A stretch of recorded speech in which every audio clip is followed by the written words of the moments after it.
이 시각 주요 뉴스입니다. 안전운임제 일몰제 폐지와 적용 품목 확대를 요구하는 화물연대의 파업으로 전국의 시멘트 공장에서 출하가 중단되고 건설 현장도 레미콘 공정을 멈추는 등 곳곳에서 차질을 빚고 있습니다. 이태원 참사를 수사하는 특별수사본부가 소방청이 참사 당일 중앙긴급구조통제단을 운영하지 않고서도 마치 가동된 것처럼 문서를 꾸민 정황을 포착하고 압수수색했습니다. 강원 동해안 일대에 강풍특보가 내려진 가운데 건물 외벽이 무너지는가 하면 신호등이 떨어지거나 비행기가 결항하는 등 피해가 잇따랐습니다. 석 달 전 수원 새 모녀 사건의 아픔이 채 가시기도 전에 서울 서대문에서 생활고를 겪은 것으로 추정되는 모녀가 숨진 채 발견됐습니다. 시청자 여러분 안녕하십니까? 토요일 굿모닝 YTN 시작합니다. 화물연대가 안전운임제 일몰제 폐지와 적용 품목 확대를 요구하며 파업에 나선 지 사흘째입니다. 전국의 시멘트 공장에서 출하가 중단되고 건설 현장도 레미콘 공정을 멈추는 등 산업계 곳곳에서 차질을 빚고 있습니다. 윤혜리 기자가 현장을 다녀왔습니다. 서울 마포구에 있는 시멘트 출하기지입니다. 시멘트를 저장하는 사일로 앞에 화물연대 노조 천막이 쳐졌고 노조원 10여 명이 이곳을 지키고 있습니다. 시멘트를 실어 날라야 하는 대형 트레일러 차량 30여 대가 운행을 멈추고 이렇게 길게 줄지어 서 있습니다. 이곳에 있는 3개 업체 모두 현재 시멘트 출하가 전면 중단된 상태입니다. 화물연대 집단 운송 거부로 전국에 있는 시멘트 공장은 이처럼 사실상 가동을 멈췄습니다. 성수기 평균 약 한 20만 톤 정도 출하가 되고 있는데요. 화물연대 집단 운송 거부로 현재 생산 공장 및 수도권 등을 포함한 전국 각 유통기지로의 출하가 거의 중단되어 있는 상황입니다. 레미콘 업체 상황은 더 심각합니다. 확보해둔 시멘트 재고 물량이 통상 이틀을 지나면 바닥을 드러내기 때문에 이번 주말에 버티기 어려운 상황입니다. 건설 현장은 이미 셧다운 위기입니다. 서울 둔촌주공 재건축 현장은 레미콘 타설을 중단하고 대체 공정을 하고 있지만 파업이 길어지면 공사 지연이 불가피합니다. 해외로 물건을 수출해야 하는 중소기업들도 물건 납품에 차질을 빚으면서 위약금을 물어주거나 생산을 중단해야 하는 피해를 겪고 있습니다. 수출하시는 분들은 물건들이 항만으로 제때 들어가지 못해서 납품이 이제 지연되게 될 거고요. 수출로 먹고 사는 우리나라한테 수출에 악영향을 미치게 되고. 주류 업체들은 미리 재고를 확보해도 현재까지 제품 공급에 큰 차질은 없지만 파업이 길어질 경우를 대비해 임시 차량을 확보하거나 다른 업체와 계약을 맺는 등 비상 대책을 세웠습니다. 한국경영자총협회 등 주요 경제단체는 지난 6월 화물연대 파업으로 1조 6천억 원이 넘는 피해가 복구되지도 않은 상황이라며 파업 즉각 철회와 모든 수단을 동원한 물류 정상화를 정부에 요청했습니다. 정부는 비상대책반을 운영해 업종별 일일 피해 현황을 점검하고 피해를 최소화할 수 있도록 모든 지원을 하겠다는 계획입니다. YTN 윤혜리입니다. 대통령실은 화물연대가 집단 운송 거부를 지속해 국가 경제에 심각한 위기를 초래한다고 판단되면 업무 개시 명령을 내릴 수 있고 이후 현장에 복귀하지 않으면 법적 조치가 불가피하다고 밝혔습니다. 대통령실 이재명 부대변인은 브리핑에서 업무 개시 명령 발동은 경제 파국을 막기 위한 비상한 조치인 만큼 정부에서 산업부문별 피해를 확인하는 등 준비하고 있다며 이같이 말했습니다. 다만 업무 개시 명령 발동 시기를 특정하긴 어렵고 다양한 검토가 실무적으로 이루어지고 있다고 설명했습니다. 더불어민주당은 총파업 중인 화물연대 측과 만나 안전운임제 일몰제 폐지와 안전운임 품목 확대 추진을 약속했습니다. 민주당 박홍근 원내대표는 국회에서 화물연대와 간담회를 열고 안전운임제는 밤낮 없이 운전대를 잡는 화물 노동자를 위한 사회적 안전망이라고 밝혔습니다. 이어 정부가 안전운임 품목 확대를 논의하기로 해놓고 합의 정신을 정면으로 거부해 이번 파업이 발생했다며 원희룡 국토부 장관이 대화에 나서야 한다고 강조했습니다. 서울대병원과 보라매병원 노조가 무기한 전면 파업으로 전환했습니다. 전국민주노동조합연맹 공공운수노조 의료연대본부 서울대병원 분회는 병원 측과 교섭에 진전이 없다는 점을 들어 무기한 파업을 선언했습니다. 박경득 서울지역지부장은 서울대병원 분해는 1차와 2차 경고 파업을 넘어 전 조합원의 전면 무기한 파업에 돌입한다고 선포했습니다. 협상의 쟁점은 인력 충원으로 노조 측은 서울대병원 127명, 보라매병원 163명의 인력 증원을 요구하고 있습니다. 파업은 전체 조합원 3,900여 명 가운데 1,100여 명이 참여하고 있습니다. 전국 학교 비정규직 연대회의 파업으로 전국의 초중고등학교 급식과 돌봄교실 운영에 일부 차질이 빚어졌습니다. 교육부는 이번 파업에 참여한 교육공무직은 2만 1,000여 명으로 전체의 12.7%라고 밝혔습니다. 또 파업으로 급식 대신 빵과 우유 등 대체식을 제공하거나 급식을 중단한 학교가 전체의 4분의 1이었고 초등 돌봄교실은 전체의 5.6%인 701개 교실 운영이 차질을 빚었다고 밝혔습니다. 이태원 참사를 수사하는 특별수사본부가 소방청을 처음으로 압수수색했습니다. 특수본은 소방청이 참사 당일 중앙긴급구조통제단을 운영하지 않고서 마치 가동된 것처럼 문서를 꾸민 정황을 포착했습니다. 이준엽 기자입니다. 경찰청 특별수사본부가 소방청 압수수색에 나섰습니다. 앞서 특수본은 서울소방재난본부와 용산소방서는 2차례에 걸쳐 압수수색했습니다. 경찰청과 서울시, 행정안전부 역시 강제 수사에서 자유롭지 않았지만 특수본은 소방청에 대해서는 그간 별도 혐의를 제기하지 않아왔습니다. 그러다 이번에 119 종합상황실 등 6곳을 처음으로 압수수색하게 된 건 공문서 허위 작성 혐의를 포착했기 때문입니다. 행정안전부령을 보면 대응 3단계부터는 중앙긴급구조통제단을 필요에 따라 부분적 또는 전면적으로 운영하도록 돼 있습니다. 참사 당일 밤 11시 48분에 대응 3단계가 발령됐습니다. 때문에 참사 당일엔 중앙통제단이 꾸려져야 했지만 실제로는 운영되지 않은 것으로 특수본은 보고 있습니다. 또 참사 이후 작성된 문서에서 마치 중앙통제단이 가동된 것처럼 꾸며낸 정황도 발견했습니다. 그러나 소방청 관계자는 참사 당일 분명히 중앙긴급구조통제단이 가동됐다며 혐의를 강하게 부인했습니다. 경북 봉화 광산 매몰 사고로 이미 운영해오던 중앙통제단을 이태원 참사가 발생하면서 오히려 확대했다는 겁니다. 특수본은 이번 압수수색을 통해 관계자의 휴대전화와 이태원 참사 관련 서류, PC 자료 등을 확보해 구조단 운영을 전반적으로 들여다볼 계획입니다. YTN 이준엽입니다.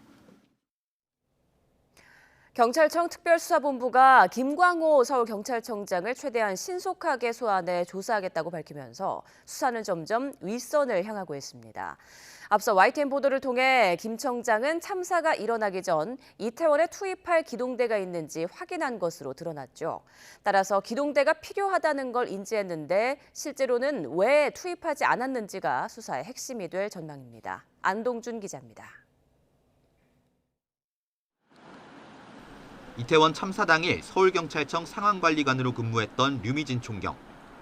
지난 18일 경찰청 특별수사본부에 출석한 지 꼭 일주일 만에 다시 피의자 신분으로 소환 조사를 받았습니다. 오늘 2차 조사 받으러 오셨는데요. 말씀 좀 부탁드립니다. 지난 조사 때 어떤 부분 위주로 소명하셨나요? 직무유기 혐의는 인정하시나요? 류 경감 등 주요 피의자에 대한 소환 조사가 마무리 단계로 접어들면서 이태원 참사에 대한 수사는 이제 윗선으로 향하고 있습니다. 수사의 첫 관문은 서울경찰청장. 특수본은 서울청 일선 직원에 대한 수사를 마무리하는 대로 김광호 서울청장을 신속히 소환하겠다고 밝혔습니다. 김 청장은 경비기동대 요청을 묵살했다는 의혹과 헬로윈 관련 경찰 정보보고서 삭제 과정에 개입했다는 의혹을 받고 있습니다. 앞서 YTN 취재 결과 김 청장은 헬로윈 기간에 기동대 투입을 타진한 것으로 파악됐습니다. 김 청장이 서울청 경비부서에 기동대를 투입할 수 있는지 전화로 문의했는데 당시 전화를 받은 경찰 관계자는 투입이 어렵다고 답한 것으로 확인됐습니다.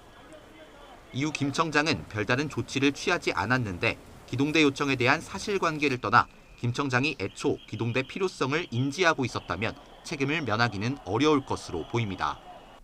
다만 특수본은 정보보고서 삭제 의혹에 대해서는 김 청장이 지시하거나 관여한 정황이 없다고 설명했습니다. 특수본이 다음 주쯤 주요 피의자에 대한 구속영장 신청 여부를 검토하겠다고 밝힌 만큼 1차 신병 처리가 마무리되면 특수본 수사는 김 청장을 시작으로 더 윗선을 향할 전망입니다. YTN 안동준입니다. 국민의힘 윤리위원회가 박희영 용산구청장에 대한 징계 절차에 착수하기로 했습니다.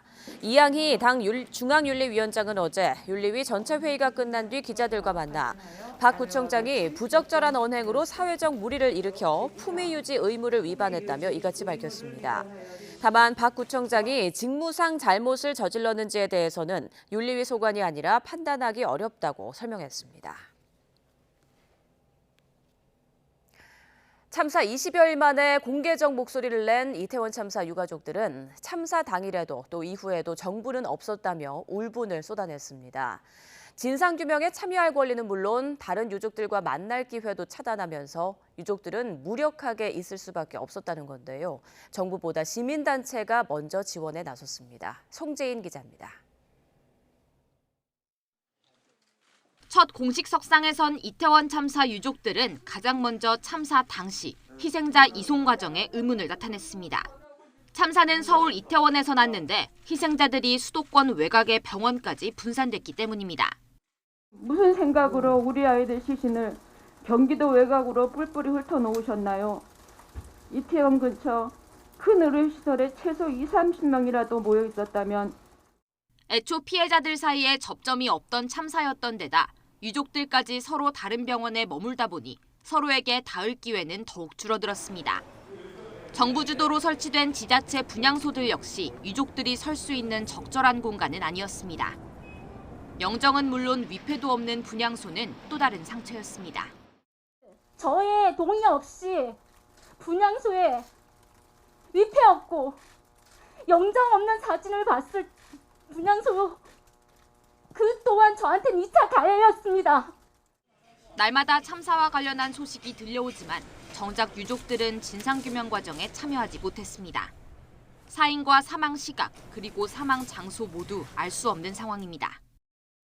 어떻게 부모가 내 자식이 죽었는데 사인도 시간도 제대로 된 장소도 알지 못하고 내 자식을 어떻게 떠나보내려 하십니까? 위로할 수 있는 건 서로뿐이란 생각에 다른 유가족 정보를 요구해보기도 했지만 정부는 개인정보 보호를 이유로 거절했습니다. 참사 17일이 지나서야 수소문 끝에 겨우 유족 몇 분을 만날 수 있었습니다. 그것도 아무 지원 없이 무슨 비밀 공작하듯이 말입니다. 정부가 국가가 왜 이렇게 피해자들을 대하는 것입니까? 추모의 시간이 더 필요하다는 의견이 있다며 대책 마련에 소극적이던 정부는 뒤늦게 관련 계획을 세우겠다는 뜻을 처음으로 밝혔습니다. 고립된 유가족들을 위해 정부보다 먼저 나선 건 시민단체들이었습니다. 유가족들에 대한 상담과 법률 지원부터 진상규명을 위한 정보공개 청구 업무까지 시민단체별로 전문적 지원에 나서기로 했습니다. 이태원 참사 발생 한 달째를 앞두고 유가족들이 처음 목소리를 내기 시작했지만 당사자 중심의 해결은 여전히 더딘 모습입니다. YTN 송진입니다.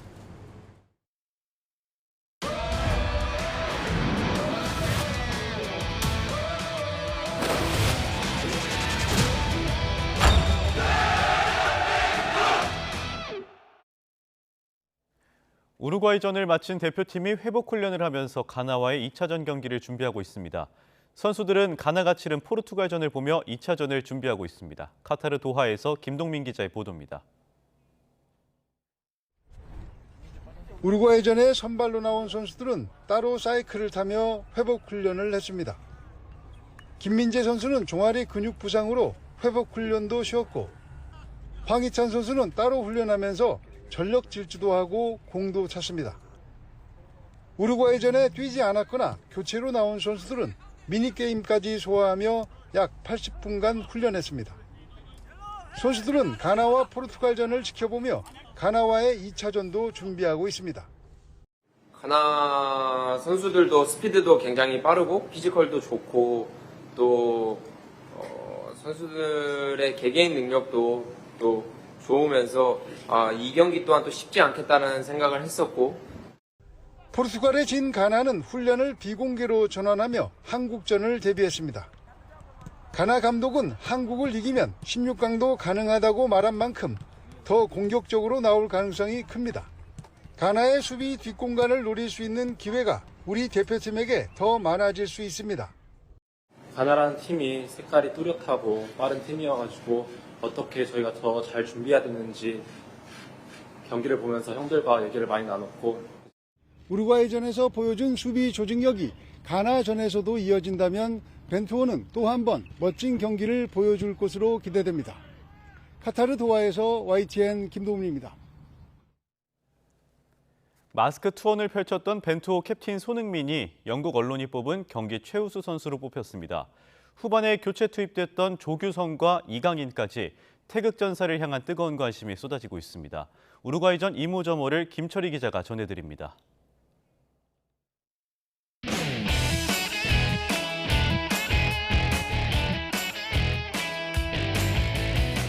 우루과이전이 끝난 뒤 국내 팬들은 어려운 여건 속에도 최선을 다한 손흥민에게 아낌없는 박수를 보냈습니다. 손흥민 선수 그래도 이거 쓰고 하는데 뭔가 많이 불편했을 건데 그래도 열심히 하는 게 멋있었습니다. 외신과 상대팀의 관심도 캡틴에게 집중됐습니다. BBC는 경기 최우수 선수로 손흥민을 선정했는데 2명의 선수를 제치고 위협적인 크로스를 날리는 등 강렬한 모습을 보였다. 잠재력만으로도 관중을 흥분시켰다고 평가하기도 했습니다. 토트넘 공식 트위터에는 손흥민이 같은 팀 동료 벤탄쿠르와 다정하게 껴안은 사진이 올라왔습니다. 수아레즈와 누니에스 등 우루과이 간판 선수들이 손흥민과 잇따라 악수와 포옹을 나눈 모습을 두고는 모두가 손흥민을 사랑한다는 표현도 등장했습니다. 한국 대표팀이 선전을 펼치면서 경기 후반 투입된 교체 선수들에 대한 관심도 커졌습니다. 74분이 지난 뒤 투입된 조규성은 특히 화제를 모았습니다. 트위터에서는 조규성 이름 키워드가 수만에 검색됐고 경기 전 3만 명 수준이던 인스타 계정 팔로워 수도 급증하고 있습니다. 극적으로 벤투호에 승선한 이강인은 특유의 빠른 패스가 돋보였다는 호평이 쏟아졌습니다. YTN 김철입니다. 조별리그 1차전에서 잉글랜드에 2대6으로 참패를 당했던 피파 랭킹 22 이란이 피파 19위 팀 웨일스를 꺾고 16강 진출의 희망을 살렸습니다. 웨일스의 공세를 실점 없이 막아내던 이란은 후반 추가 시간에 터진 연속골로 2대0으로 승리했습니다. 이로써 이란은 아르헨티나를 누른 사우디아라비아와 독일을 이긴 일본에 이어 이번 대회 승리를 챙긴 세 번째 아시아 국가가 됐습니다. 개최국 카타르는 개막전에서 에콰도르에 0대2로 패한 데 이어 세네갈에도 1대3으로 져 사실상 16강 진출이 좌절됐습니다. 지금까지 월드컵 개최국이 조별리그에서 탈락한 경우는 2010년 대회를 열었던 남아프리카 공화국뿐이었습니다.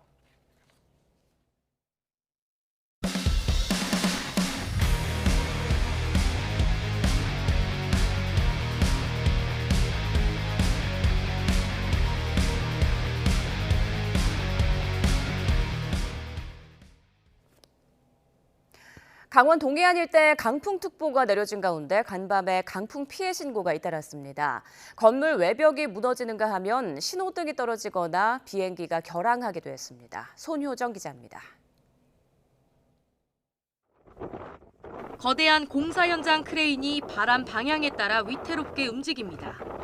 휙휙 귓가에 몰아치는 소리는 바람의 세기를 짐작하게 합니다. 도로 한복판엔 신호등이 바람을 이기지 못하고 고꾸라져 버렸습니다. 차량은 신호등을 아슬아슬하게 피해 달립니다. 강한 바람은 건물 외벽까지 무너뜨렸고 양양공항에서 출발하려던 항공기가 결항하기도 했습니다.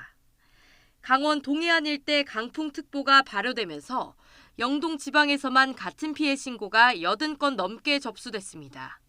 8시에 속초에 왔는데 오는 동안에 바람이 너무 불어서 불안했고 간판도 떨어지고 차도 뒤집어지고 피까지 오면서 강풍 경보는 풍속이 초속 21m거나 순간 풍속이 초속 26m를 넘을 것으로 예상될 때 발효되는데 영동 지방에 한때 불어닥친 바람은 초속 30m 이상으로 건장한 어른이 서 있기조차 힘든 수준이었습니다. 지자체는 주민들에게 외출을 자제하고 시설물 피해가 발생하지 않도록 주의하라는 안내 문자를 보냈습니다. YTN 손효정입니다. 석 달 전에 있었던 수원 세모녀 사건과 비슷한 사건이 서울 서대문에서 또 발생했습니다. 생활고를 겪은 것으로 추정되는 모녀가 숨진 채 발견됐는데요. 복제 사각지대 대상이었지만 수원 세모녀처럼 등록 거주지와 실제 거주지가 달라서 정부의 도움을 받지 못했습니다. 강민경 기자가 보도합니다. 서울 서대문구에 있는 대학가. 구급차 2대가 도착하고 곧이어 경찰과 과학수사대가 건물 안으로 들어갑니다. 지난 23일 오전 이곳에 살던 30대 딸과 어머니가 숨져 있는 것을 집주인이 발견해 신고했습니다. 경찰차들이 와서 세대가 와갖고 지문 감식하는 사람도 오고 그랬더라고요. 숨진 모녀가 살고 있던 원룸 앞입니다. 지금은 모두 치워져 있지만 발견 당시 현관문 앞에는 전기세가 5달 넘게 밀렸다는 연체 고지서와 월세가 밀렸으니 방을 비워달라는 집주인의 편지가 붙어 있었습니다. 퇴직 교사였던 어머니는 월 200만 원의 연금을 받았던 걸로 조사됐습니다. 그렇지만 모녀는 극심한 생활고를 겪은 걸로 추정되는데 실제로 각종 공과금과 카드값에 통신비까지 밀렸던 이들은 보건복지부가 매년 산정하는 복지 사각지대 발굴 대상자였습니다. 엄청 많이 쌓여 있어서 다 못 들어가서 바닥에 튀어나올 정도로 많이 쌓여 있었거든요. 이사 온 지 지금 한 3-4달 정도 돼가는데 그 중에는 한 번도 본 적은 없는 것 같아요. 그러나 지자체는 이들을 돕지 못했습니다. 등록된 주소지와 실제 거주지가 달랐던 탓입니다. 이분이 이제 저희 전입을 안 하셔서 사실 저희한테는 그게 없어요. 주민등록상 주소지가 서대문이 아니고. 이전 주소지였던 서울 광진구의 담당 공무원이 주민등록상 주소지를 찾아갔는데 모녀가 살지 않고 연락처 등의 정보도 없어서 추가 조사나 상담 같은 후속 지원을 할 수 없었다는 설명입니다. 이번 비극은 석 달 전 빛 독촉과 암투병에 시달리다 역시 숨진 채 발견된 경기도 수원 세모녀 사건과 거의 비슷한 상황에서 발생했습니다. 그때도 등록 주소지와 실제 거주지가 달라 위험 신호가 국가의 구조로 연결되지 못했던 거라 비극이 되풀이되지 않도록 사회 안전망이 더 촘촘해져야 한다는 목소리가 커지고 있습니다. YTN 강민경입니다. 한덕수 국무총리가 배출가스 5등급 차량의 운행 제한 의무 지역을 기존 수도권에서 부산, 대구까지 확대하겠다고 밝혔습니다. 한 총리는 제10차 미세먼지 특별대책위원회 모두 발언에서 윤석열 정부는 오는 2027년까지 초미세먼지 연평균 농도를 OECD 평균 수준인 세제곱미터당 13마이크로그램까지 낮추는 걸 국정과제로 삼고 있다며 이같이 말했습니다.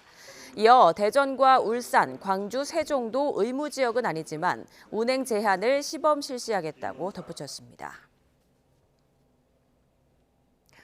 코로나19 신규 환자 증가세가 완만한 곡선을 그리는 반면 중환자와 사망자 증가세는 심상치 않습니다. 4주간의 집중 접종 기간을 선언하며 백신 접종 독려에 나선 방역당국은 하루 확진자 20만 명 발생을 대비해 병상을 확보하기로 했습니다. 기정훈 기자입니다. 금요일 0시 기준 코로나19 위중증 환자는 453명. 일주일 전 금요일보다 80여 명 늘며 7일 연속 400명대를 기록했습니다. 비교적 완만하게 증가한 신규 환자 추이와 비교하면 확연한 급증세입니다. 지난주 누적 3만 명을 넘긴 코로나 사망자 수도 연일 50명대입니다. 위중증이나 사망자 모두 고령층에 몰려 있는 게 문제입니다. 지난주 신규 위중증 환자는 409명으로 그 전주보다 16% 증가하였는데 10명 중 9명은 60대 이상 어르신이었습니다. 고령층을 중심으로 중증 환자가 증가하고 있는 만큼 빈틈없는 의료 대응이 필요한 시점입니다. 정부가 보는 이번 겨울철 재유행 정점은 하루 확진 20만 명 수준. 방역당국은 치료 역량이 우수한 병원에 중증 병상을 추가 지정해서 20만 확진에 대응 가능한 병상을 확보하기로 했습니다. 요양시설 등 취약시설 입소자 보호도 강화합니다. 방문 진료와 백신 접종이 가능한 의료 기동 전담반을 내년 1월까지 한 달 더 연장 운영하고 접종 우수 시설에는 인센티브를 주기로 했습니다. 독감과의 동시유행 현실화로 공급 부족이 우려되는 감기약 수급에도 힘을 쏟을 계획입니다.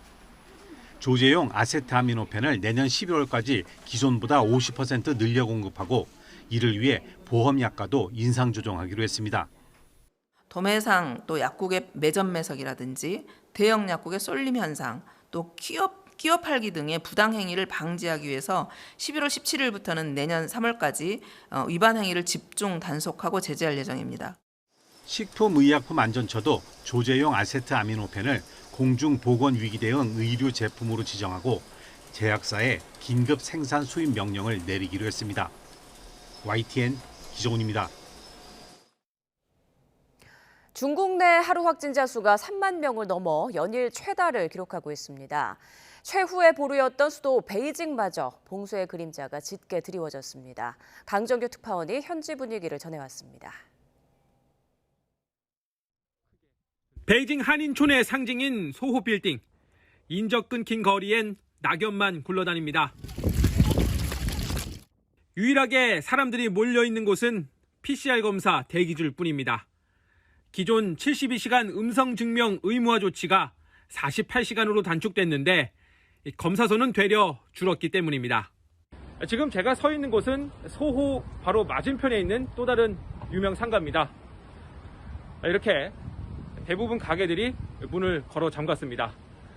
이 가게 출입문 한번 보실까요? 방역 협조를 위해서 잠시 휴점한다라는 봉인지가 붙어 있습니다. 왕복 6차선 도로에 차가 다니지 않습니다. 마치 재난 영화의 한 장면처럼 시간이 멈춰버린 듯합니다. 며칠 전 봉쇄된 한 아파트 단지 들어갈 수는 있어도 나오진 못합니다. 进去可以吗？随便进去，但是不能出来。 베이징에서 신규 감염자가 매일 4자릿수 이상 쏟아진 건 이번이 처음. 지금 당장은 바깥 출입이 가능하더라도 언제 봉쇄될지 알 길이 없습니다. 식료품 마트 앞에 긴 줄이 서고 사재기 현상까지 나타난 이유입니다. 目前全区生活必需品市场供应充足，价格稳定，大家不用过度囤货。 중국 전역의 하루 신규 감염자 수는 3만 명을 넘어서 연일 최악으로 치닫고 있습니다. 베이징에서 YTN 강정규입니다.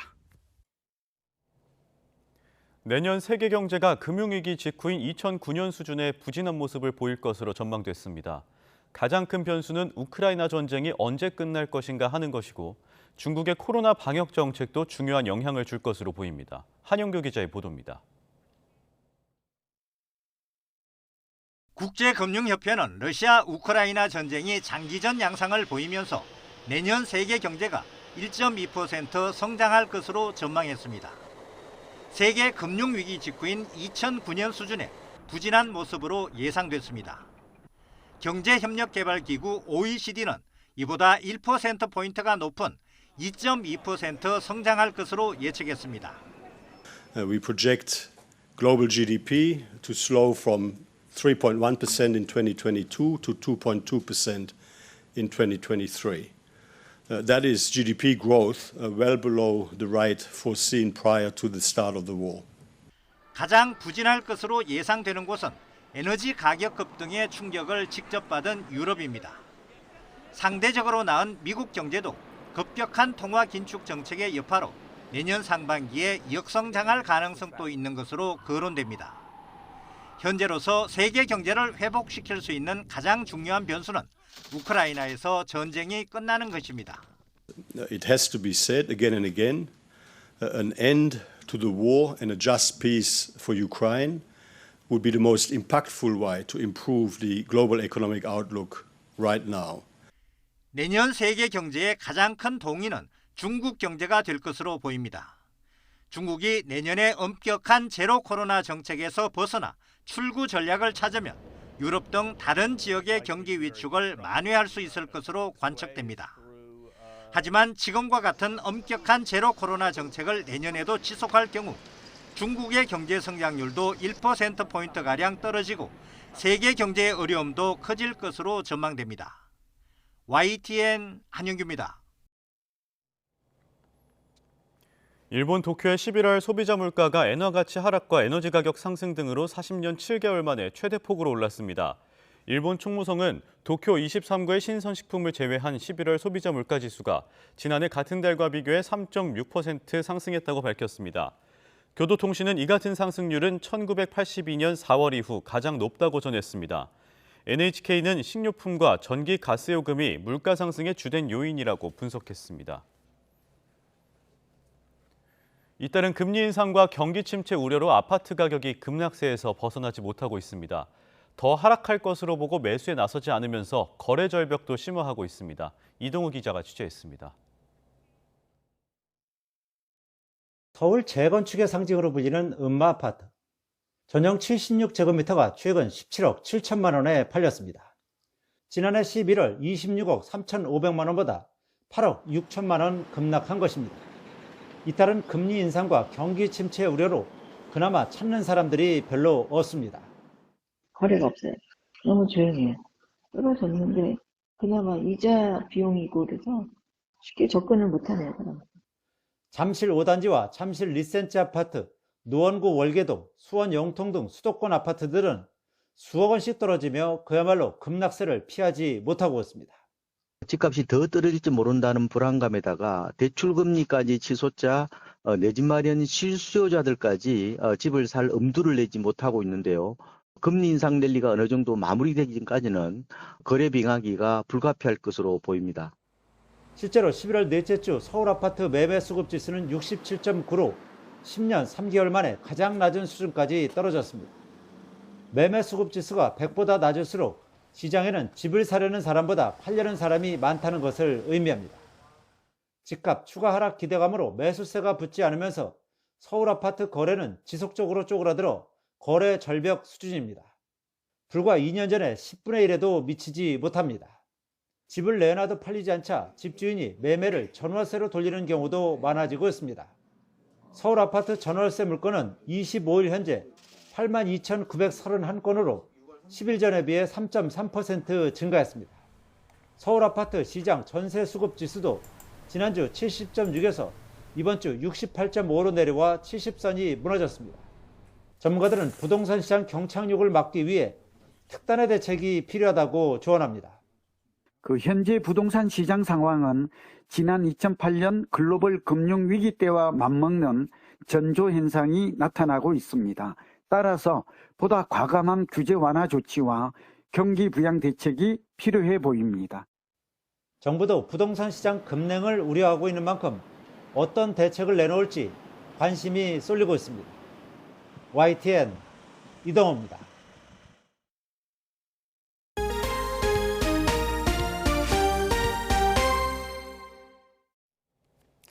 네, 요즘 많은 뮤지션들이 동영상 플랫폼을 통해서 성장하고 있는데요. 신들린 듯 현란한 피아노 연주로 주목받고 있는 유튜브 스타 스미노 하야토가 처음으로 한국 무대에 섭니다. 신웅진 기자가 전해드립니다.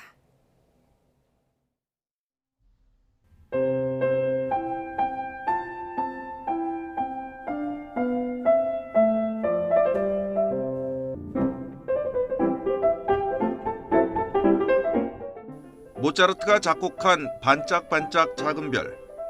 연주라고 하기엔 민망한 단순한 멜로디로 시작하지만 난이도를 높여가며 보여주는 변주는 놀랍습니다.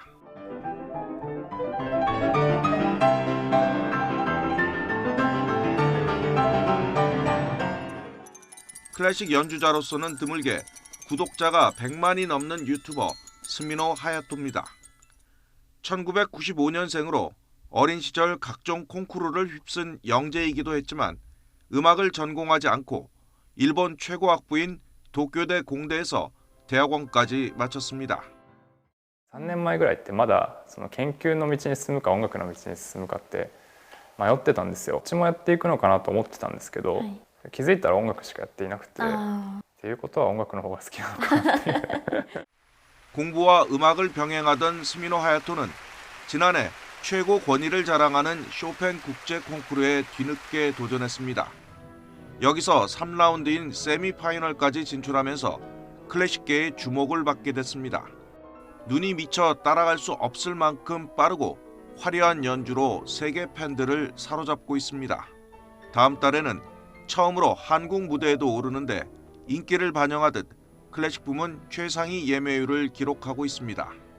前半はショパンにフォーカスして演奏するんですが、後半はクラシックとジャズの両方の影響を受けた曲と自分自身の曲と自分のアレンジとかを入れて、例えばガーシュウィンとかカプースチンとかを演奏します。 비전공에 변변한 무대 경력도 없던 음악 애호가가 동영상 플랫폼을 딛고 클래식계의 새로운 스타로 떠오르고 있습니다. YTN 신웅진입니다. 전설의 가왕 조용필 씨와 낭만가객 최백호 씨가 신곡을 내놓으며 본격적인 활동을 예고하고 있습니다. 공교롭게도 73 동갑인 두 뮤지션이 내놓은 타이틀 공명도 같은데요. 가왕과 낭만가객이 들려주는 찰나의 순간, 차정윤 기자가 소개합니다.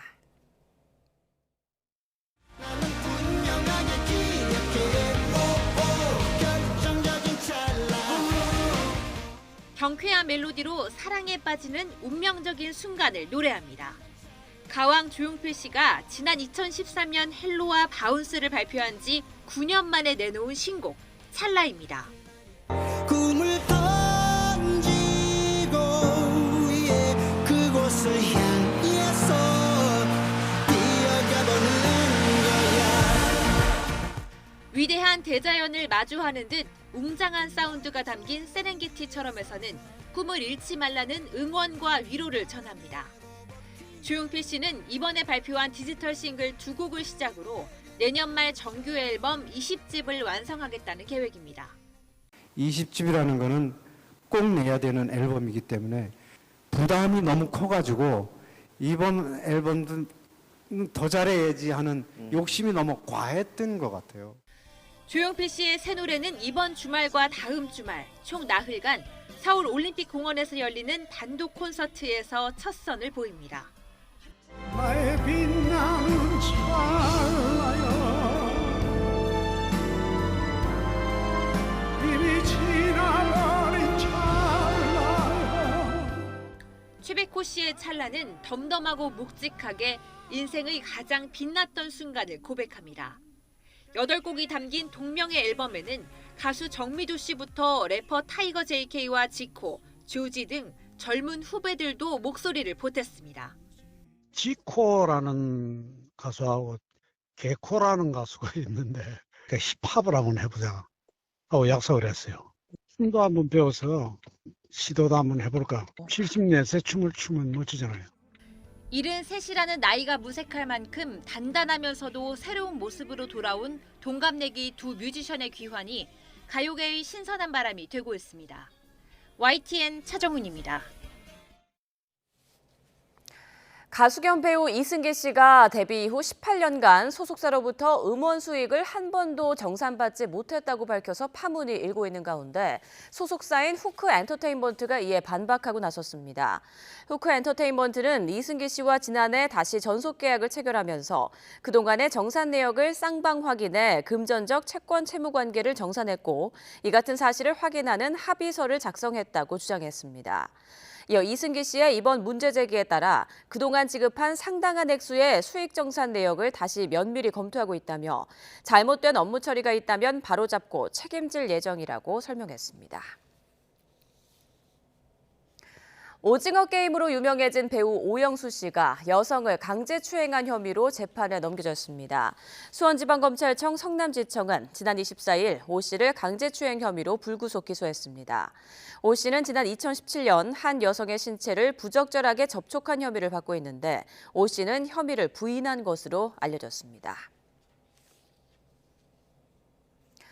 이처럼 오영수 씨가 강제추행 혐의로 재판에 넘겨진 가운데 문화체육관광부는 오 씨가 출연한 규제혁신 광고 송출을 전격 중단했습니다.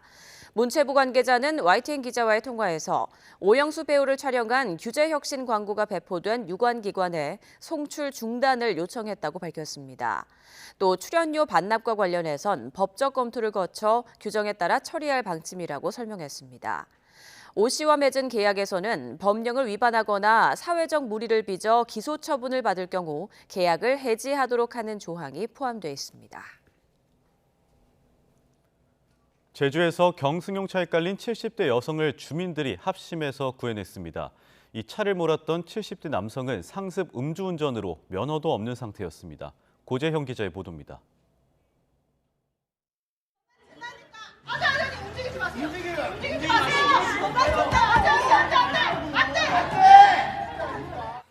제주 서귀포시 동홍동의 한 골목. 경승용차 운전자가 후진하려고 하자 사람들이 다급하게 제지합니다. 차량 앞바퀴에 상체가 깔린 70대 여성이 더 다칠까 봐서입니다. 주민들은 경차 운전자를 내리게 한 뒤 차량을 들어올리기 시작합니다.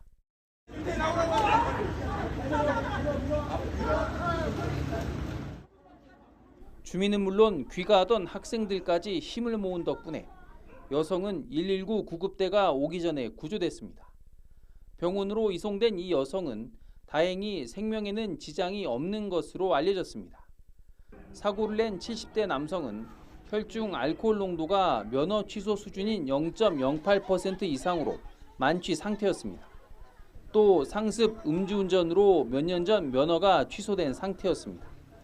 경찰은 무면허 음주운전으로 사람을 다치게 한 혐의로 운전자를 입건해 조사하고 있습니다.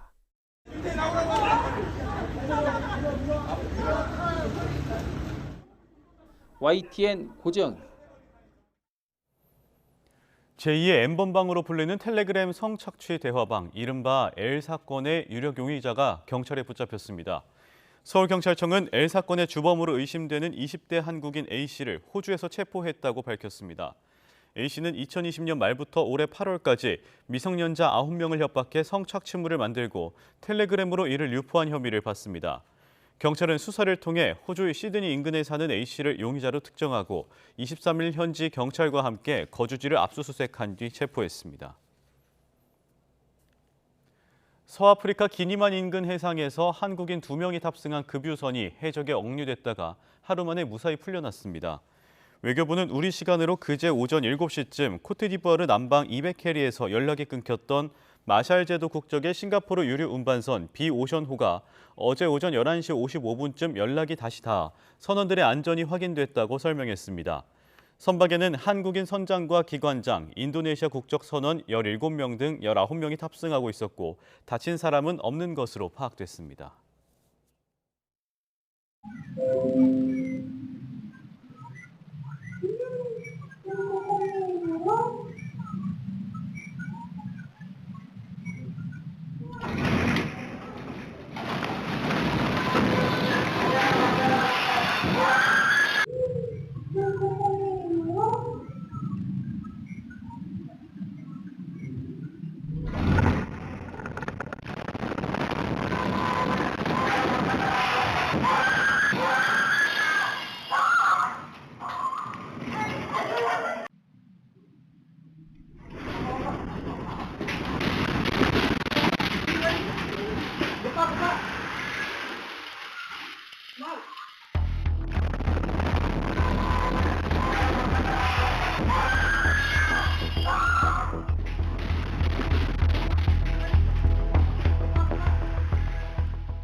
서방이 합의한 러시아산 원유 가격 상한제 시행일이 가까워졌지만 유럽연합 EU 회원국 간 합의점을 찾지 못하면서 난항을 겪고 있습니다. 블룸버그 통신은 소식통을 인용해 EU 대사들이 막판 합의점을 찾기 위해 애초 현지 시각 25일 저녁 회동할 예정이었지만 회동이 28일로 미뤄졌다고 보도했습니다. 그러면서 합의대로 다음 달 5일부터 상한제가 시행되려면 다음 주까지는 합의해야 하는 상황이지만 여전히 입장은 팽팽히 엇갈리고 있다고 전했습니다. 에너지난을 겪고 있는 유럽연합 EU가 내년 영내 저장고를 채우는 데 필요한 가스의 15%를 공동 구매하기로 했습니다. 다만 러시아산 가스는 공동 구매 대상에서 제외된다고 타스통신 등이 보도했습니다. 카드리 심슨 EU 에너지 정책 담당 집행위원은 현지 시각 24일 벨기에 브뤼셀에서 열린 에너지이사회 특별회의 이후 기자회견에서 이 같은 사실을 공개했습니다. 영국이 국가안보 우려를 이유로 정부 내 주요 보안시설에서 중국산 폐쇄 회로 TV, 즉 CCTV 사용을 금지했다고 로이터 통신 등이 보도했습니다. 영국 정부는 중국 국가정보법을 적용받는 기업들이 생산한 CCTV 카메라를 민감한 정보가 유출될 수 있는 건물 내부에 설치하는 것을 금지하는 지침을 현지 시각 24일 각 부처에 하달했습니다. 기존에 도입된 장비의 경우 내부 컴퓨터 네트워크에서 분리하고 추후 이를 완전히 제거하는 것을 검토하라는 권고도 포함됐습니다.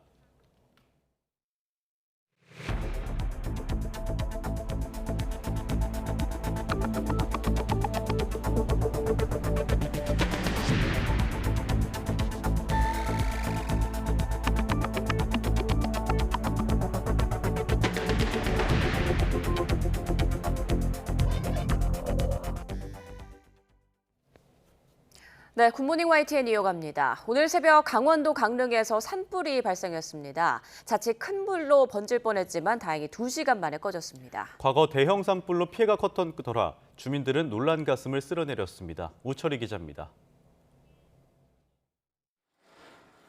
어두컴컴한 밤 대원들이 산속에서 물줄기를 뿌려댑니다. 오늘 새벽 0시쯤 강원도 강릉시 대전동에 있는 야산에 불이 난 겁니다. 소방당국은 인접지역의 소방력까지 동원하는 대응 2단계를 한때 발령했고 산림과 시 당국 등 인력 200여 명, 차량 60여 대가 투입돼 진화에 주력했습니다. 건조한 날씨와 강풍특보까지 더해져 과거 있었던 강원 동해안 대형 산불처럼 번지진 않을지 우려가 컸지만 다행히 불은 2시간 만에 꺼졌습니다. 도로 인근에서 불이 나 차량 진입이 비교적 수월했고 바람도 잦아들었습니다. 인명피해는 없었지만 축구장 면적의 70% 정도에 해당하는 5,000제곱미터가 탔습니다. 앞서 수도권에서도 곳곳에 산불이 났습니다. 어제 오후 서울 봉원동에 있는 봉원사 인근 야산에 불이 나 1시간 만에 꺼졌습니다. 한 명이 연기를 들이마시고 일대 800제곱미터가 탄 것으로 파악됐습니다. 비슷한 시각 인천시 강화군 삼산면에 있는 야산에서도 불이 나 20여 분 만에 꺼졌습니다. YTN 우철입니다. 화물연대가 안전운임제 일몰제 폐지와 적용 품목 확대를 요구하며 파업에 들어갔는데요. 윤석열 대통령은 화물연대가 무책임한 운송 거부를 지속한다면 업무 개시 명령을 포함해서 여러 대책을 검토할 수밖에 없다고 강조했습니다. 또 여당도 지원 사격에 나섰는데 민주당은 약속을 지키지 않은 정부 탓이라고 비판했습니다. 정유진 기자입니다. 윤석열 대통령이 화물연대 파업과 관련해 강경 대응 방침을 거듭 밝혔습니다. SNS를 통해 국가적 위기 상황에서 물류 상황을 볼모로 잡는 행위는 국민이 용납하지 않을 거라고 강조했습니다. 운송 거부가 계속되면 업무 개시 명령 등 여러 대책을 검토할 수밖에 없다며 법적 조치 가능성도 내비쳤습니다. 대통령실 역시 엄정 대응 기조를 확인했습니다. 산업별 피해 상황을 살피는 등 업무 개시 명령 발동을 검토하기 위한 실무 작업을 하고 있다고 덧붙였습니다. 업무 개시 명령을 내릴 수 있고 이 명령에도 현장에 복귀하지 않으면 법적 조치가 불가피하다는 점을 다시 한번 말씀드립니다. 여당도 힘을 보탰습니다. 화물연대가 명분도 정당성도 없는 이기적인 요구를 하고 있다며 잇따라 강경 대응을 촉구했습니다. 노조가 국민과 한국 경제를 볼모로 잡고 힘의 의지에서 이기주의적 요구를 관철하는 행위는 더 이상 용납되어서는 안 됩니다. 하지만 더불어민주당은 이번 사태의 원인을 정부 탓으로 돌렸습니다. 그동안 안전운임제 관련 논의를 제대로 하지 않는 등 정부가 약속을 지키지 않았다는 겁니다. 이번 파업은 사실상 예견된 파업입니다. 윤석열 정부가 화물연대와의 약속을 지키지 않아서입니다. 화물연대 측 요구사항인 안전운임제 일몰제 폐지와 품목 확대를 추진하겠다며 정부 여당과 대립각을 세웠습니다. 안전운임제가 없다면 노동자들은 안전을 내놓은 채로 더 많은 시간, 더 많은 짐을 싣고 도로를 달려야만 합니다. 이해관계자뿐만 아니라 정치권까지 화물연대 파업의 정당성과 원인을 놓고 첨예하게 갈리면서 사태의 해법을 찾는 게 쉽지 않을 거란 우려도 나오고 있습니다. YTN 정유진입니다.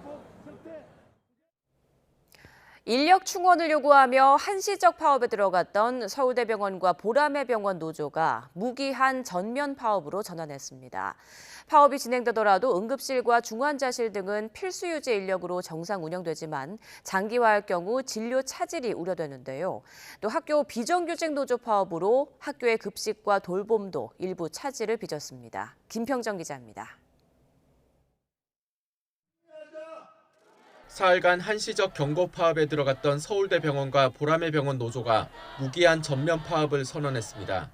사태 해결의 책임과 의사결정권이 있는 병원장이 면담을 거부해 교섭에 진전이 없다는 점을 이유로 들었습니다.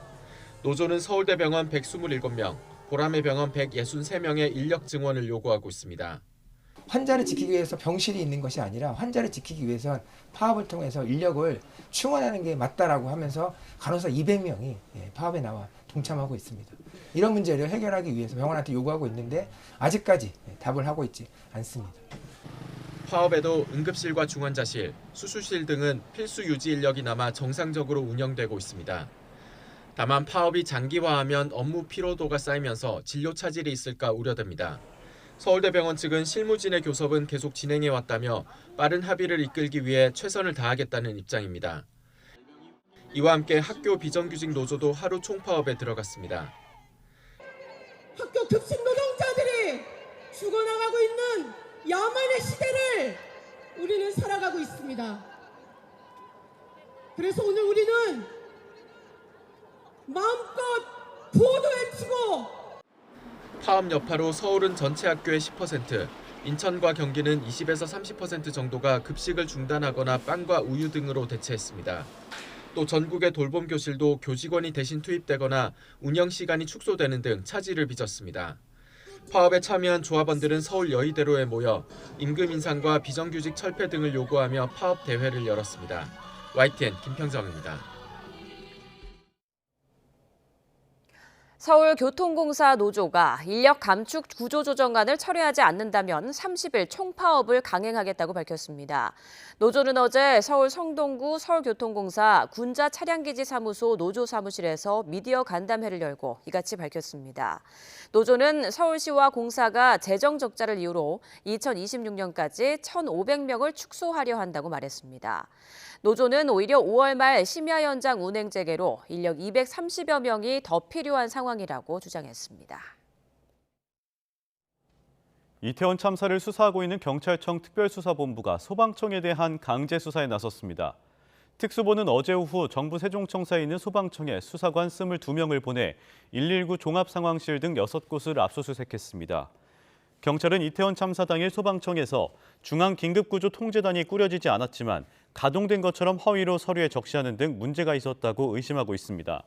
그러나 소방청 관계자는 참사 당일 분명히 중앙긴급구조통제단이 가동됐고 경북 봉화 광산매몰 사고로 이미 운영하다가 이태원 참사로 오히려 확대했다며 혐의를 강하게 부인했습니다. 이태원 참사 특별수사본부가 참사 당일 경찰에 미흡했던 보고체계와 관련해 김광호 서울경찰청장을 최대한 신속기 소환해 조사하겠다고 밝혔습니다.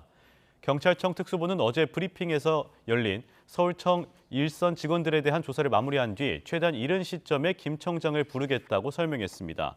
또 헬로윈 관련 경찰 정보 보고서가 삭제됐다는 의혹과 관련해 김 청장의 지시나 개입이 있었는지는 현재까지 확인되지 않았다고 설명했습니다. 다만 서울경찰청 책임자로서 헬로윈 참사 당일 경찰의 사전 사후 조치가 적절했는지를 판단할 것이라고 덧붙였습니다. 국민의힘 윤리위원회가 박형 용산구청장에 대한 징계 절차에 들어갑니다. 이태원 참사 당시 부적절한 언행으로 사회적 물의를 일으킨 데 대해 윤리위원 전원의 요구로 규칙 위반 여부를 심의하기로 했습니다. 황윤태 기자의 보도입니다. 이태원 참사 이후 박희영 용산구청장의 대처와 해명이 연이어 구설수에 올랐습니다. 헬로윈을 앞두고 이태원에 많은 인파가 모일 거란 예측에도 대책회의를 여는 대신 바자회와 야유회에 참석했고 참사 당일 현장에 갔었다는 말도 거짓으로 드러났습니다.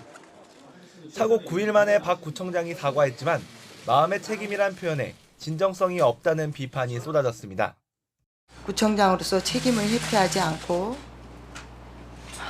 진상규명에 성실히 임하겠습니다. 근데 그 책임이 구체적으로 어떤 책임인가요? 여러 가지 지금 큰 희생이 난 것에 대한 제 마음의 책임입니다. 국민의힘 윤리위원회가 박 구청장에 대한 징계 절차에 착수하기로 했습니다. 부적절한 언행으로 사회적 물의를 일으켰다는 점에서 품위유지 의무 위반 여부를 심의하기로 한 겁니다. 이태원 참사와 관련하여 부적절한 언행으로 사회적 물의를 일으켜 제적위원 3분의 1 이상의 요구에 의하여 징계 절차를 개시하였다. 당규 윤리위원회 규정을 보면 징계는 4가지로 구분되는데 당원권 정지 이상의 중징계를 내릴 수도 있다는 관측이 나옵니다. 다만 직무상 대처를 제대로 했는지는 윤리위 소관 범위를 넘어선 것으로 보고 판단하지 않기로 했습니다. 이번 윤리위 회의에서 이준석 전 대표의 추가 징계 논의는 안건에 오르지 않았습니다. 이양희 윤리위원장은 이 전 대표 추가 징계설이 보도되자 잘못된 말을 흘린다며 격앙된 목소리로 이같이 말했습니다. 국민의힘을 위한 것도 아니고 국가를 위한 일도 아니니까 우리 윤리위원회의 일을 좀 더 이상 방해를 안 해주셨으면 감사하겠습니다. 이와 함께 윤리위는 이 전 대표의 측근인 김철근 전 당대표 정무실장 징계에 대한 재심 청구에는 여전히 투자유치 약속 증서를 작성한 사실이 인정된다며 받아들이지 않았습니다. YTN 황윤태입니다. 선 예산안 후 국정조사라는 큰 틀의 합의를 이룬 여야가 이태원 참사 국정조사 계획서를 처리한 지 하루 만에 또 충돌했습니다. 국민의힘은 예산을, 민주당은 이태원 참사를 고리로 상대를 압박했습니다. 엄윤주 기자의 보도입니다. 국민의힘은 민주당이 검수완박에 이어 정부완박, 즉 정부 권한을 완전히 박탈하려고 한다며 날을 세웠습니다. 윤석열 정부가 편성한 첫 예산안을 줄줄이 삭감하고 있다는 겁니다. 새 정부의 국정과제 수행에 필수적인 예산을 모두 삭감하고 날처리하고 있습니다. 새 정부가 일을 못하게 하려는 정부 완박 횡포입니다. 다수 의석의 횡포가 도를 넘었다는 주장인데 신경전의 불씨는 대통령 비서실 예산안 심사로 튀었습니다. 감액 규모를 놓고 진통을 거듭했습니다. 이번에 158억 순으로 이제 조정을 해가지고 소위 말하면은 좀 감축 운영한다, 절감한다 해가지고 했는데 그걸 굳이 이제 감액하시겠다고. 다른 부처는 다 줄이는데 오히려 마이너스인 기관들도 많은데 유일하게 대통령 비서실만 왜 증액을 해서 오느냐. 가까스로 정부 원안에서 3억 원을 깎는 정도로 접점을 찾았지만 전선은 다른 곳에서 또 펼쳐졌습니다. 이번엔 민주당이 이상민 행정안전부 장관 파면 카드를 꺼내들며 공세의 고삐를 조였습니다. 말만 철저한 규명을 외칠 게 아니라 이상민 장관부터 파면하는 것이 순서입니다. 다음 주 월요일까지 이상민 행정안전부 장관의 파면에 관한 분명한 조치를 내놓을 것을 강력히 촉구합니다. 시한을 넘길 경우 직접 나서겠다며 해임 건의안이나 탄핵안 발의까지 시사했습니다. 국민의힘은 발끈했습니다. 수사가 한창 진행 중이고 국정조사도 이제 막 첫 발을 뗐는데 민주당은 정쟁에만 몰두하고 있다고 꼬집었습니다.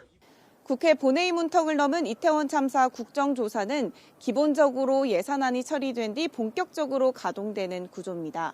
다음 주 예산안 심사 시한을 앞두고 여야 간 주도권 다툼이 더욱 거세질 거라는 전망이 나오는 이유입니다. YTN 엄윤주입니다. 더불어민주당 이재명 대표가 자신을 향한 전방위 수사에 대해 검찰이 쇼하고 있다며 격한 반응을 쏟아냈습니다. 하지만 여당은 떳떳하게 수사를 받는 게 명예를 회복할 유일한 길이라고 응수했습니다. 김승환 기자입니다. 이재명 대표는 최고위 공개회의 마지막에 웬만하면 이야기를 안 하려 했다고 운을 떼며 검찰 수사를 싸잡아 비판했습니다. 검찰이 수사를 해야지 쇼를 해서 해야 되겠습니까? 선무당 굿하듯 꽹가리를 쳐가며 시끄럽게 한다. 수사의 목적이 진실을 밝히는 거냐, 사실을 조작하는 거냐며 작심 발언을 이어갔습니다. 이 연기도 적절히 해야지. 이 연기 능력도 엉망인데다가 이런 식으로 계속 계좌를 털다 보면 계좌 다 달아 없어질 것 같습니다. 당내에서 비이재명계를 중심으로 최측근 구속에 대한 유감 표명 요구 등이 나오는 가운데 이 대표가 이를 일축하고 정면 돌파하겠다는 의지로 풀이됩니다. 국민의힘은 최측근들이 구속되는데도 이 대표가 정적 탄압이라는 허망한 구호만 외친다면서 숨을 곳은 지구 어디에도 없다고 전방위 압박에 나섰습니다. 떳떳하게 검찰 수사에 응함으로써 먼지 안 털 1원이라도 받았으면 모든 공직을 내려놓겠다고 대국민 선언을 한 자신의 말을 지키는 것입니다. 여기다 김의겸 의원의 청담동 술자리 의혹 제기와 이 대표의 연관성을 거듭 주장하면서 선동과 가짜뉴스 유포로 현 정부를 흔들 궁리만 한다고 비판했습니다. 민주당 지도부가 흑색 김의겸 각본 이재명 연출의 청담동 뻥자리 연극의 주연, 조연으로 출연한 것입니다. 더불어민주당은 수사 상황 보도와 관련해 검찰을 공무상 비밀 누설 혐의로 고발하는 방안도 검토한다고 밝혔는데 이 대표에 대한 직접 수사가 가까워질수록 여야의 공방도 더욱 치열해질 전망입니다. YTN 김승환입니다. 구속기간 만료로 석방된 화천대유 대주주 김만배 씨가 천화동인 1호에 이재명 대표 측근들 몫이 있다고 말한 사실을 검찰 조사에서도 인정한 것으로 파악됐습니다. 다만 정진상 실장 측은 자기 지분을 늘리려는 김 씨의 허풍을 검찰이 부풀렸다는 입장인데요. 당사자인 김 씨는 석방 뒤 처음으로 대장동 재판에 출석했지만 공범들과 달리 침묵을 지켰습니다. 나혜인 기자입니다. 검찰은 이재명 민주당 대표의 최측근 정진상 실장의 구속 수사가 필요한 이유로 관련자들의 진술이 일치한다는 점을 강조했습니다. 유동규 전 본부장과 남욱 변호사, 정영학 회계사를 비롯한 모든 이들이 입을 모아 정 실장이 뇌물을 받고 대장동 지분을 약속받았다고 말하고 있다는 겁니다. 하지만 천화동인 1호 소유주 김만배 씨는 여기에 포함되지 않았습니다.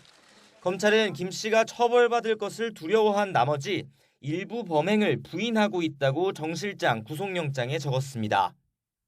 다만 김 씨 역시 정 실장과 김용 전 민주연구원 부원장 등에게 대장동 개발 이익을 지급할 방법을 논의한 사실은 인정했다고 강조했습니다. 천화동인 1호 수익금으로 유동규 전 본부장에게 3분의 1을 주고 나머지는 동규네 형들에게 줘야겠다는 구체적인 대화 내용도 적시했습니다. 정 실장 측은 검찰이 과장한 거라고 일축하고 있습니다. 김 씨가 인정한 건 그런 말을 한 적이 있다는 뜻이지 말의 내용이 사실이라고 인정한 건 아니라는 겁니다.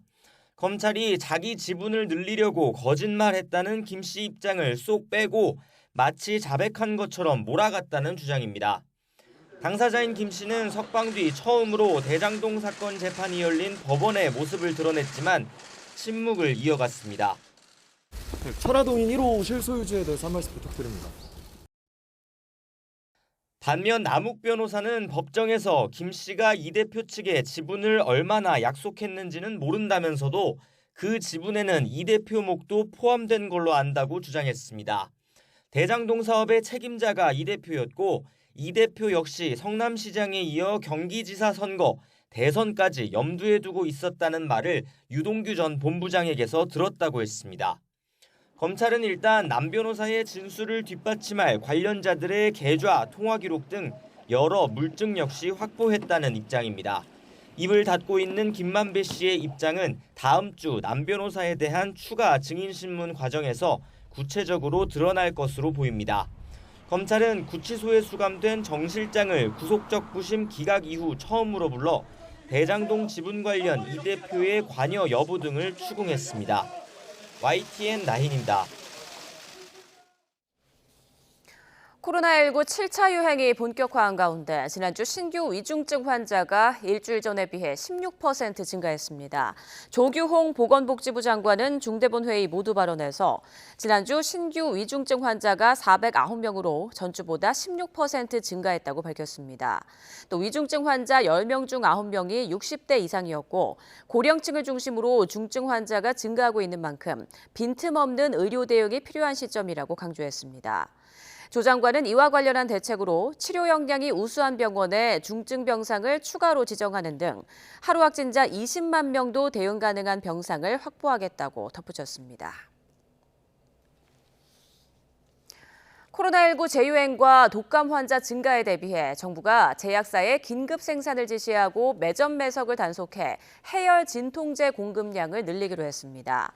박향 중앙사고수습본부 방역총괄반장은 브리핑에서 겨울철 코로나19 재유행과 독감 동시 유행으로 조제용 해열 진통제 수요가 증가할 것으로 예상된다며 국민이 약이 부족해 불편함을 겪는 일이 없도록 공급 대응 방안을 마련했다고 밝혔습니다. 가장 많이 사용되는 아세트아미노펜 성분 해열 진통제는 이달부터 내년 11월까지 기존 대비 50% 이상 수준으로 공급량을 확대하기로 했습니다. 특히 겨울철 환절기 수요 급증을 고려해 내년 4월까지 5개월간 집중 관리 기간으로 설정하고 생산량을 60% 이상 늘린다는 계획입니다.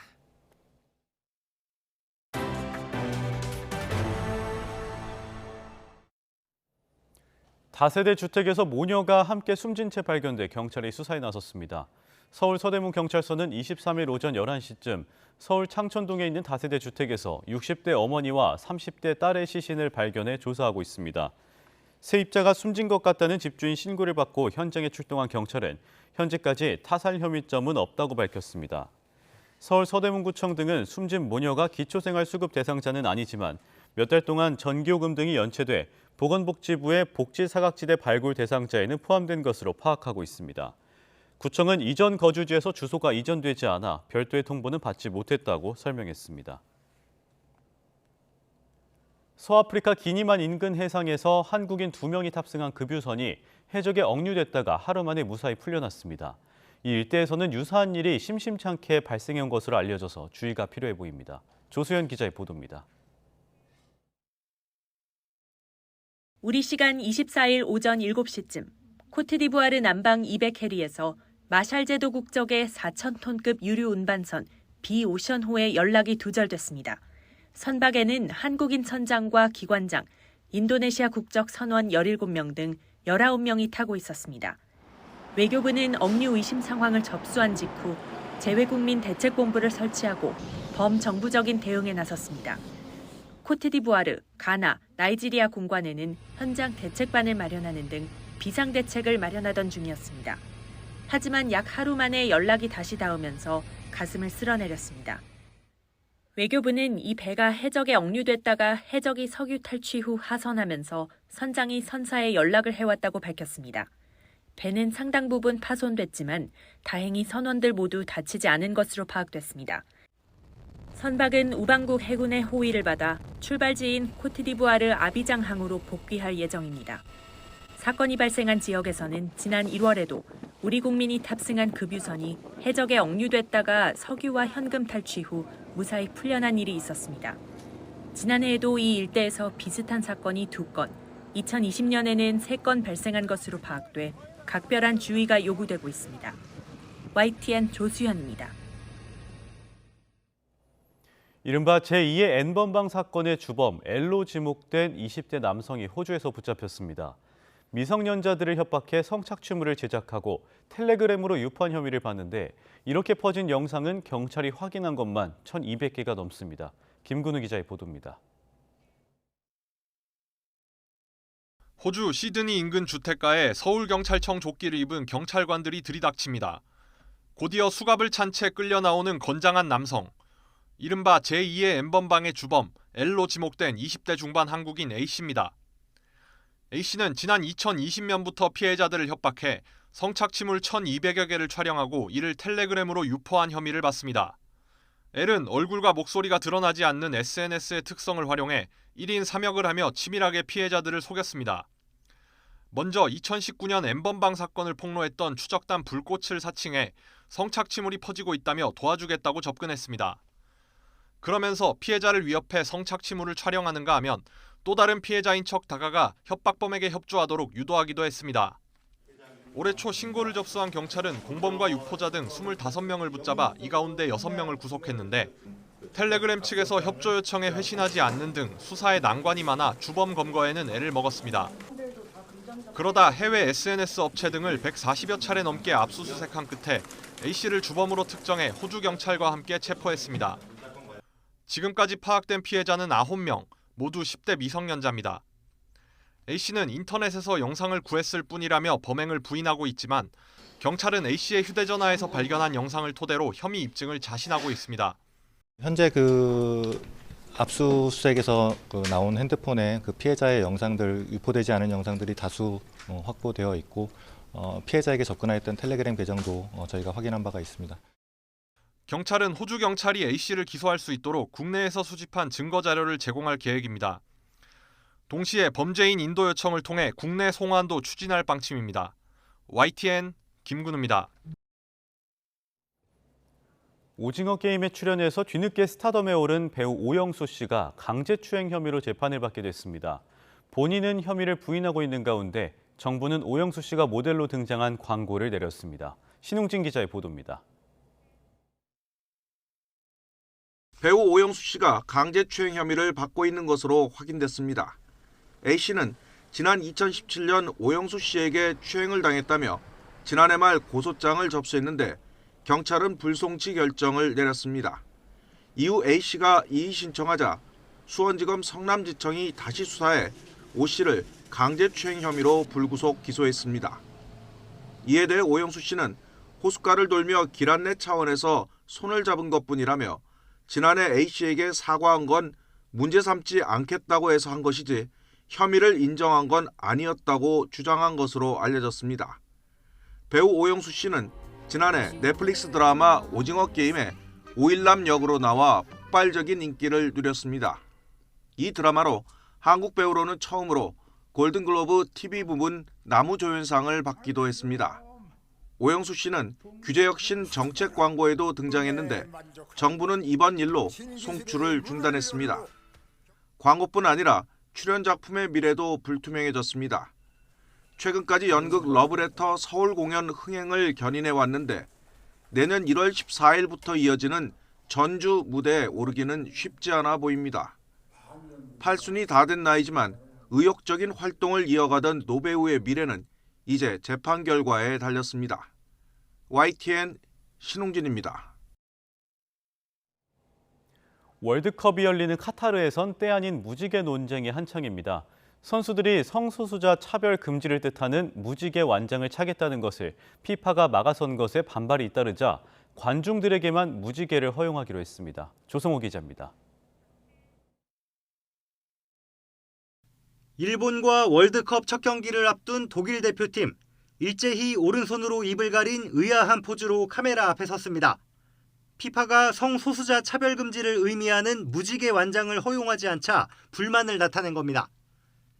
2년 전 유로 대회 때 대표팀 주장들이 차별 반대 캠페인으로 차기 시작한 건데 독일과 잉글랜드를 비롯한 7개 대표팀 주장들은 동성애를 처벌하는 개최국 카타르에 항의하는 의미로 이번 대회에도 착용하기로 했습니다. 그러나 피파가 정치적 메시지라며 이 완장을 차고 경기에 나서면 옐로 카드를 주겠다고 막아선 겁니다. 경기에까지 제재를 가한다는 방침에 어쩔 수 없이 완장 착용을 포기했습니다. Of course we support it, but we're here to play football at the same time. So yeah, I think just by not wearing the armband doesn't mean we don't support it. 일부 정치인들과 관중들이 경기장 내에서 무지개 옷을 입고 무지개 완장을 대신 차고 카타르와 피파에 항의하고 나서자 피파는 결국 모든 월드컵 관중에게 무지개 깃발과 복장 등을 금지하지 않기로 했습니다. 축구 경기에서 차별금지 목소리를 내는 건 보기 드문 일은 아닙니다. 2년 전 경찰 총격으로 숨진 흑인 남성 조지 플로이드를 추모하면서 시작된 경기 전 무릎 꿇기 세리머니가 자리를 잡았고 당시 피파는 이례적으로 인종차별과 폭력을 멈춰야 한다는 성명을 내기도 했습니다. 중동에서 열리는 첫 월드컵 기간 무지개색이 축구 팬들 사이 인권 논쟁에 불을 지피고 있습니다. YTN 조성호입니다. 치열한 승부가 펼쳐진 우루과이전에서 손흥민과 우루과이 선수들의 우정도 관심을 끌었습니다. 손흥민은 경기 시작 전후 토트넘 동료인 우루과이 벤탄쿠르와 다정하게 포옹하며 서로를 격려했습니다. 우루과이 주장 고딘도 경기 뒤 마스크를 벗은 손흥민의 얼굴을 쓰다듬으며 부상을 걱정하는 모습을 보였습니다. 조별리그 1차전에서 잉글랜드 2대6으로 참패를 당했던 피파 랭킹 20위 이란이 피파 19위 팀 웨일스를 꺾고 16강 진출의 희망을 살렸습니다. 웨일스의 공세를 실점 없이 막아내던 이란은 후반 추가 시간에 터진 연속골로 2대0으로 승리했습니다. 이로써 이란은 아르헨티나를 누른 사우디아라비아와 독일을 이긴 일본에 이어 이번 대회 승리를 챙긴 세 번째 아시아 국가가 됐습니다. 개최국 카타르는 개막전에서 에콰도르에 0대2로 패한 데 이어 세네갈에도 1대3으로 지면서 사실상 16강 진출이 좌절됐습니다. 지금까지 월드컵 개최국이 조별리그에서 탈락한 경우는 2010년 대회를 열었던 남아프리카 공화국뿐이었습니다.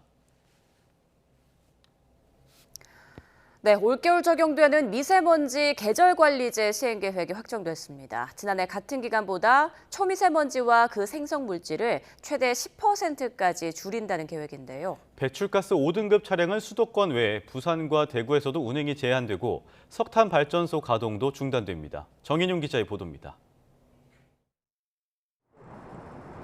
다음 달부터 초미세먼지를 다량 배출하는 배출가스 5등급 차량 운행이 다시 제한됩니다. 내년 3월 말까지 평일 오전 6시부터 밤 9시엔 차량을 운행할 수 없게 되는데 12월부터는 수도권 외에 부산과 대구에서도 5등급 차량 운행 제한이 의무화하고 세종과 울산 등은 시범 단속합니다. 석탄 발전소도 최대 14기가 가동 정지하고 에너지 위기 상황에 따라 최대 44기의 출력을 80%로 제한할 계획입니다. 대형 사업장 350여 곳에 대한 미세먼지 관리도 강화됩니다. 미세먼지 감축 목표치를 주고 원격 분광 감시 장비를 새로 도입해 단속하는데 자외선이나 적외선을 쬐어 멀거나 접근이 어려운 배출원의 대기오염 물질 농도까지 상시 측정하기 때문에 단속 실효성이 크게 높아질 전망입니다. 농어촌과 도심에서 미세먼지 발생 원인을 차단하고 공사장은 노후 건설기계 사용과 비산먼지 억제 조치 위반 단속을 강화합니다. 2027년까지 초미세먼지 농도를 2021년 대비 30% 감축하겠다는 국정 과제에 따라 미세먼지 걱정 없는 푸른 하늘을 국민 여러분께 돌려드릴 수 있도록 최선을 다하겠습니다. 정부는 또 수도권 미세먼지 고농도 예보를 12시간 전에서 36시간 전으로 앞당기고 고농도 시엔 건설과 환경미화, 택배업 등 5개 작업자에게 마스크를 지원한다고 밝혔습니다. YTN 정인용입니다. 보통 항체와 같은 바이오 의약품은 동물 세포를 이용해서 생산하는데요. 식물 세포는 동물 세포보다 배양이 쉽고 더 저렴하게 생산할 수 있다는 장점이 있습니다. 국내 바이오 기업이 백신이나 항체 치료제를 동물이 아닌 식물에서 생산할 수 있는 식물 공장 플랫폼을 개발했습니다. 이성규 기자입니다.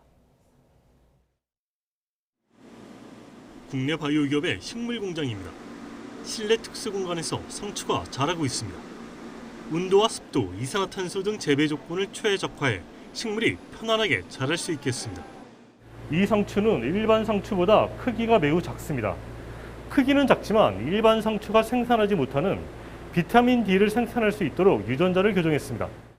상추의 비타민 D 생산을 가로막는 특정 유전자를 유전자 가위로 제거했습니다. 또 다른 공간에서는 담배잎과 같은 속에 속하는 식물 니코티아나 벤타미아나가 자라고 있습니다. 연구진은 이 식물에서 항체 치료제나 백신 등을 생산할 수 있도록 인체 독성을 일으킬 수 있는 식물 내 특정 유전자를 없앴습니다. 식물에서 단백질이 발현이 될 땐 굉장히 복잡한 구조의 당 구조를 가지게 되는데 그것이 인체에 적용됐을 때 과도한 면역 반응을 일으킬 수 있어서 저희는 유전자 교정을 통해서 그것을 제거하려고 하였습니다. 식물을 통해 의약품을 생산할 수 있는 일종의 식물 공장 플랫폼을 개발한 겁니다.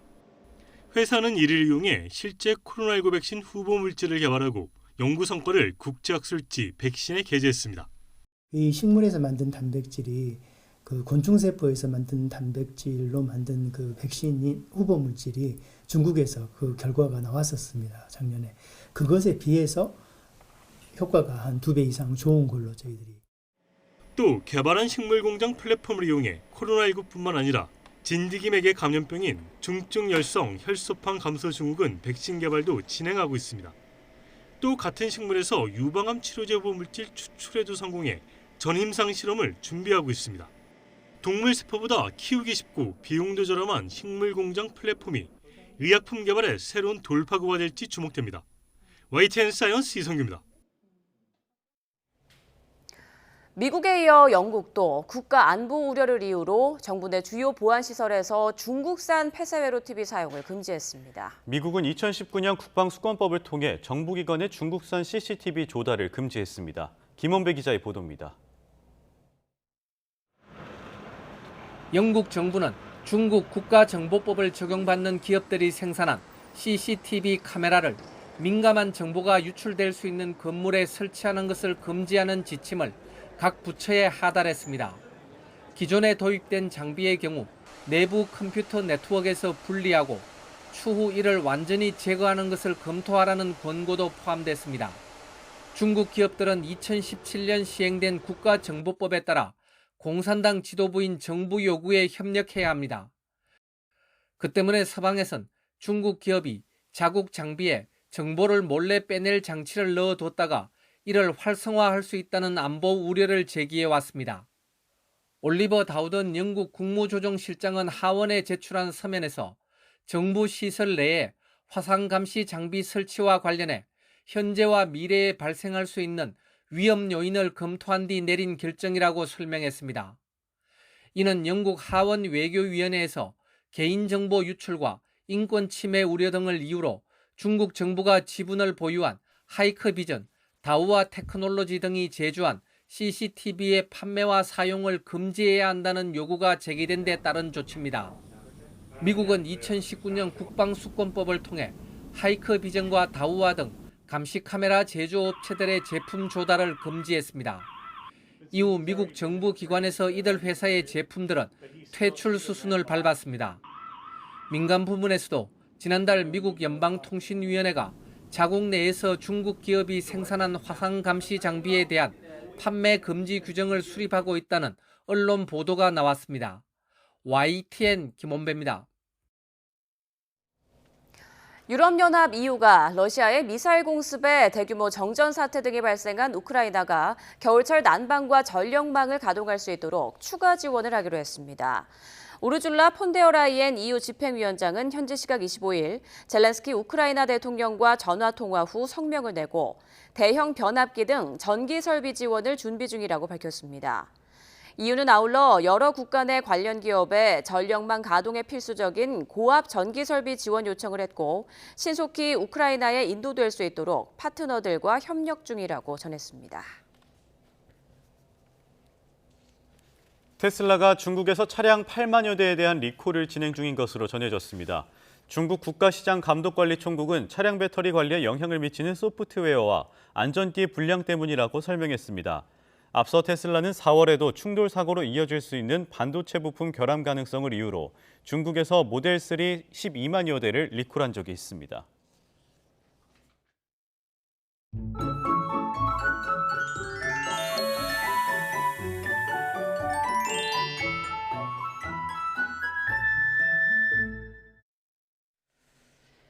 비는 대부분 그쳤습니다. 현재 서울 기온은 9.3도로 큰 추위 없는데요. 하지만 낮부터 찬바람이 불면서 추워집니다. 오늘 서울의 낮 기온이 8도로 어제보다 무려 10도가량이나 낮아질 것으로 보입니다.